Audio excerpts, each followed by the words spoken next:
Tahun 2007, Nokia adalah raja smartphone di dunia yang tak terkalahkan. Mereka menguasai 50% pasar global. Semua orang pakai Nokia, dari anak sekolah, mahasiswa, sampai CEO perusahaan. Contohnya, Nokia 3310. Siapa yang nggak kenal legend ini? Tapi cuma 7 tahun kemudian mereka jatuh bangkrut dan akhirnya dijual murah ke Microsoft. Sekarang hampir nggak ada yang pakai Nokia. Ini adalah kisah kejatuhan paling cepat di dunia, dan semuanya dimulai dari satu keputusan yang fatal dibuat oleh Nokia, sehingga mereka kehilangan segalanya. Mari kita bedah kenapa Nokia bisa jatuh sedramatis ini. Here it is, ladies and gentlemen, the Nokia Lumia 900, a smartphone designed and delivered specifically with the North American consumer in mind. We're very proud of it. Sebelum kita bahas kejatuhannya, kamu harus tahu dulu seberapa besar Nokia di masa kejayaannya. Nokia didirikan tahun 1865 di Finlandia. Awalnya mereka bukan perusahaan teknologi, tapi pabrik kertas. Tapi tahun 1990-an, Nokia mulai fokus ke telekomunikasi. Dan ini adalah keputusan terbaik yang pernah mereka buat. Tahun 1998, Nokia ngeluncurin Nokia 6110. HP pertama yang punya game snack, game simple yang bikin jutaan orang kecanduan. Terus tahun 2000, Nokia ngeluarin Nokia 3310. Siapa yang nggak kenal dengan HP Nokia yang legendaris ini? Baterainya kuat, bisa tahan seminggu. Kalau dijatuhin dari atas ke bawah, yang pecah bukan HP-nya, tapi lantainya. Karena tenarnya ini, Nokia pada masanya mampu menjual 126 juta unit di pasar global dunia. Angka yang gila kan?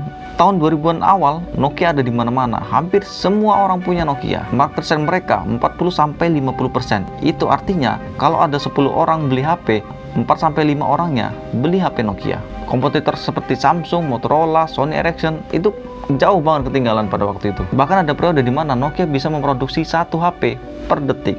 Itu artinya kamu kedip aja gitu, udah produksi 1 HP itu. Nokia adalah Apple-nya di tahun 2000-an. Mereka adalah the brand, artinya semua orang mau beli Nokia itu. Revenue mereka pada tahun 2007 itu mencapai 51 miliar euro dan profitnya mencapai 7 miliar euro. Itu angka yang sangat besar. Nokia adalah perusahaan yang paling valuable di Eropa. Tapi di balik kesuksesan ini ada masalah baru yang mulai muncul.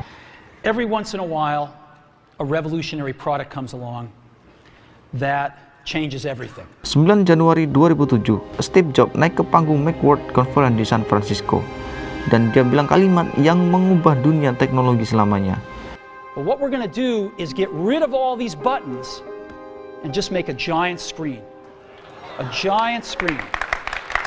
Terus dia ngeluarin iPhone, touchscreen penuh, nggak ada keyboardnya, interface yang smooth, multi-touch yang responsif, dan yang paling penting adalah App Store. Lalu reaksi Nokia ini gimana? Mereka cuman ketawa aja gitu ngelihat Mamang Steve Jobs ini ngeluarin iPhone. Nokia cuman ketawa aja gitu kan. Iya, Nokia literally cuman meremehkan iPhone. CEO Nokia waktu itu dan timnya memikirkan bahwasannya untuk apa orang beli HP mahal-mahal nggak ada keyboardnya, siapa yang mau itu, nggak bakalan laku, baterainya nggak tahan lama, consumer nggak bakalan suka. Nokia percaya banget dengan strategi mereka sampai mereka merasa sudah menjadi pemenangnya. Ini adalah kesalahan fatal pertama dari Nokia. Sementara Nokia masih comfortable, Apple dan Google bergerak dengan cepat. 2008, Google meluncurin Android. Samsung, HTC, dan brand lain langsung adopsi Android. Pasar smartphone mulai berubah drastis. Touchscreen jadi standar, app ekosistem jadi segalanya. Dan Nokia, mereka masih pakai Symbian OS. Tapi Nokia masih keras kepala. Mereka nggak mau ganti OS karena mereka udah investasi banyak ke Symbian. 2008-2009, iPhone dan Android mulai ngebut. Penjualan Nokia masih tinggi, tapi profit margin mulai turun. Smartphone high-end mereka kalah bersaing sama iPhone. Smartphone low-end mereka mulai kalah sama Android yang lebih murah. Nokia kesandung di tengah. Tapi mereka masih percaya diri, masih mikir mereka bisa survive dengan strategi yang sama. Tahun 2010, situasi sudah makin parah. Market share dari Nokia turun drastis, dari 50 turun ke 30% dalam waktu 3 tahun. Profitnya jelas anjlok keras. Februari 2011, Nokia akhirnya panik. Mereka rekrut CEO baru dari Microsoft, Stephen Elop. Dan Elop mengambil keputusan kontroversial.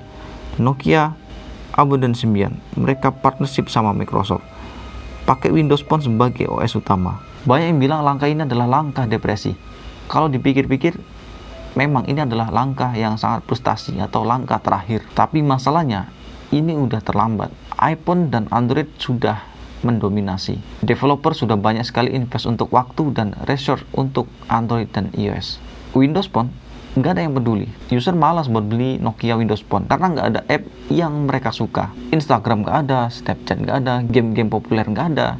Siapa yang mau beli gitu kan? Karena mereka malas buat beli Windows Phone tadi, developer juga malas juga bikin aplikasi di Windows Phone karena usernya tuh dikit. 2012-2013 penjualan Nokia terjun bebas. Mereka ngeluarin Lumia series, hardware-nya bagus, desainnya keren, kameranya canggih, tapi nggak ada yang beli. Kenapa? Karena ekosistemnya sangat lemah. 3 September 2013, Nokia officially nyerah. Mereka jual divisi handphone mereka ke Microsoft dengan harga 7,2 miliar dolar. Kedengarannya gede, tapi kalau kita compare dengan Nokia pada tahun 2000, 300 miliar dolar. Mereka kehilangan 97% dari value mereka. Ini adalah salah satu kebangkrutan terbesar dalam sejarah bisnis. Dan ceritanya nggak berhenti di situ. Microsoft sendiri gagal bikin Windows Phone sukses. 2016, Microsoft nulis of akuisisi Nokia sebagai kerugian. Mereka rugi hampir 8 miliar dolar. Divisi handphone Nokia akhirnya dijual lagi ke HMD Global, perusahaan Finlandia. Sekarang HP Nokia yang kamu lihat di toko itu berbeda. Itu bukan Nokia asli. Itu hanyalah Nokia brand licensing. Maksudnya adalah kamu beli Nokia tapi jiwanya bukan Nokia. Kamu beli Nokia yang sekarang dengan Nokia pada tahun 2000, itu jiwanya berbeda, nggak sama lagi. Nokia yang asli sekarang pergi kemana? Nokia yang asli sekarang masih eksis, tapi mereka sudah bergerak di bidang network. Mereka supply equipment untuk teknologi 5G. Mereka masih eksis, tapi bukan sebagai brand consumer lagi. Jadi, kenapa Nokia bisa jatuh sedrastis ini? Ini bukan cuma soal teknologi, ini soal corporate culture, leadership, dan strategic mistake. Nokia ngeremen iPhone dan Android. Mereka mikir consumer nggak akan pindah dari keyboard fisik ke touchscreen. Mereka salah besar. Nokia terlalu comfortable dengan Symbian dan posisi mereka di market. Mereka nggak mau ngerubah karena takut resiko. Tapi di dunia teknologi, playing safe adalah resiko terbesar. Nokia fokus ke hardware. Mereka bikin HP dengan build quality yang kuat. Mereka bikin HP dengan kamera yang bagus. Mereka bikin HP dengan desain yang sangat cantik. Tapi mereka lupa bahwa di era modern ini, ekosistem aplikasi adalah segalanya. iPhone menang bukan karena hardware-nya. iPhone menang karena aplikasi sistemnya. Android menang juga sama. Bukan karena hardware-nya. Android menang karena Play Store-nya yang terbuka dan bisa untuk semua developer. Sampai akhir Nokia masih obsesi dengan market share number. Sampai mereka lupa bahwasannya margin profit dan customer satisfaction itu jauh lebih penting. Kamu bisa jual barang yang banyak, tapi kamu lupa kalau profitnya itu tipis dan customernya nggak loyal. Ini adalah warning untuk semua perusahaan, nggak cuma perusahaan teknologi saja, tapi semuanya. Hari ini kamu bisa menjadi nomor 1, tapi besok kamu bisa menjadi salah satu yang tidak ada. Kodak punya nasib yang sama. Mereka penemu kamera digital pertama dan sekarang menjadi bangkrut. Lalu Blockbuster juga punya nasib yang sama. Dia memiliki kesempatan untuk membeli Netflix dengan harga yang murah, tapi mereka menolaknya dan sekarang sudah tidak ada. Every once in a while, a revolutionary product comes along that changes everything.